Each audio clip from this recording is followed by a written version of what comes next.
What do you think, first off, about the figures being released by the NCDC?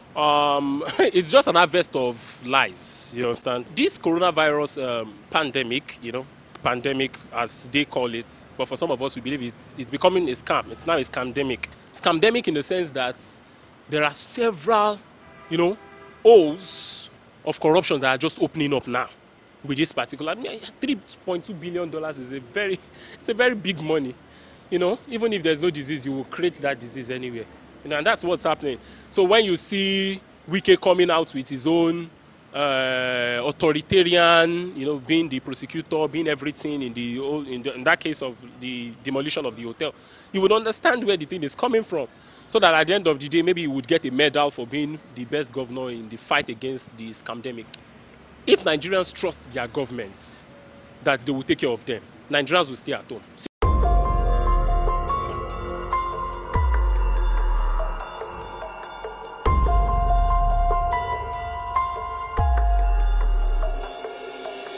A lot of Nigerians have been saying quite unbelievable things, especially about the figures being released by the NCDC about the number of cases being confirmed, those discharged, and those who have died as a result of complications from the dreaded coronavirus disease. Right. So we want to speak with an activist. Femi Adeyeye is his name, well known in Nigeria and beyond for his activism.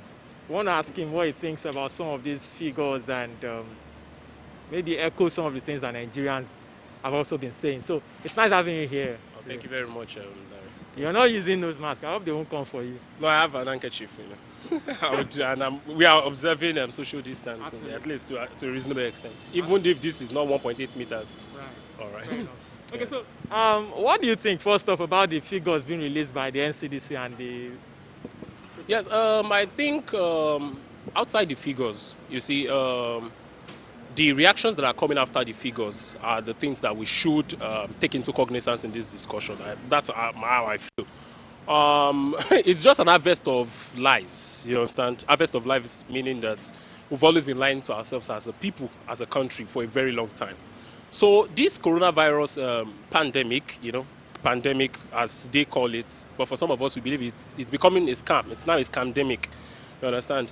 So it is, it has brought to the fore that distrust that citizens have had over time with their governments. I was reading a particular data and I found out that even in the US, 1 out of 3 citizens trust the government. 1 out of 3. So just imagine the number we would have in Nigeria. Maybe 1 to maybe 100,000 or even 1 million would trust their government. So it is an issue of trust here. The people do not trust their government because over time, they've been lied to. This government is not the government. And when I'm saying government, I'm talking about since the project Nigeria has been established. This is a ruling class that is not accountable to the people. This is a ruling class that is not transparent to the people.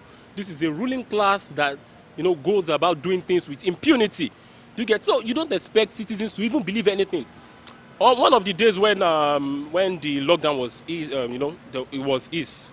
So I came out and then I saw some things, and I could draw a conclusion from it, and it is that if Nigerians trust their governments, that they will take care of them, Nigerians will stay at home. Seriously, because even in the most rural areas in Mushin, as in places that I don't expect people to abide by the social distancing rule or the whole preventive measures and all of that, I found people using nose masks, trying to use sanitizer. And I'm like, wow. So Nigerians could do all of these things, but they will not stay at home because they did not trust the government to take care of them, to give palliatives and all of that. So the figure is just one thing.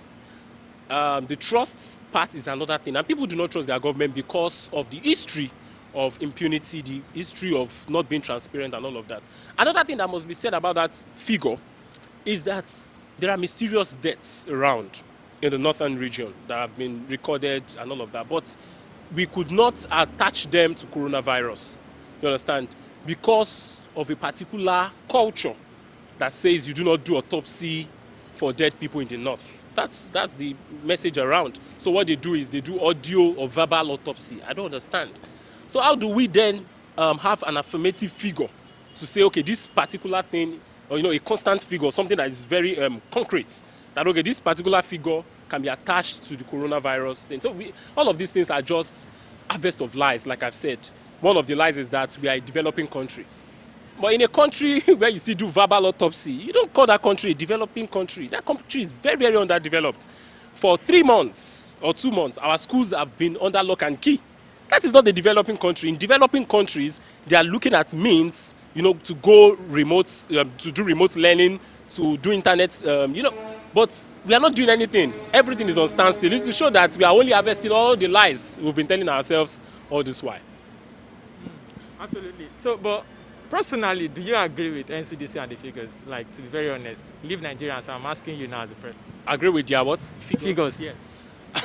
Like I've said, I'm also part of that figure that do not trust the government. There's a big blanket of, just imagine, let's look at it this way.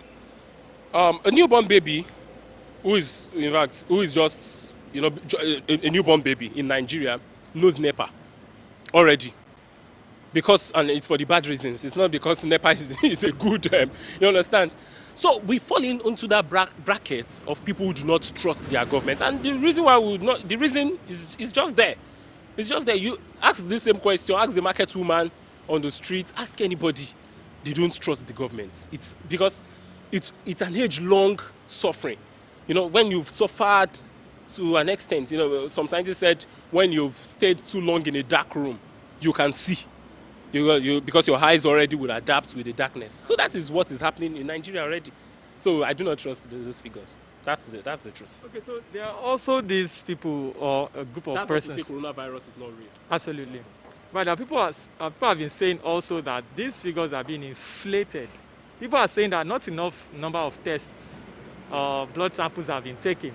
But they are now still saying that these figures are being inflated. I do not have any facts to that. I do not have any evidence to that. But recently is one of the publications I read on Punch, where the Commissioner of Health in Kogi State said they are under pressure to declare some fictitious figures. This is someone who is closer to government than I am. So if a commissioner could say he is under pressure to declare figures, I think the answer to your question is it's just out there. So it's just what it is. Nigeria we are in a messy situation. And like I used to say, we are never prepared for anything. No foresight, nothing. It's just vibes and let me say, we have just been lucky as a country.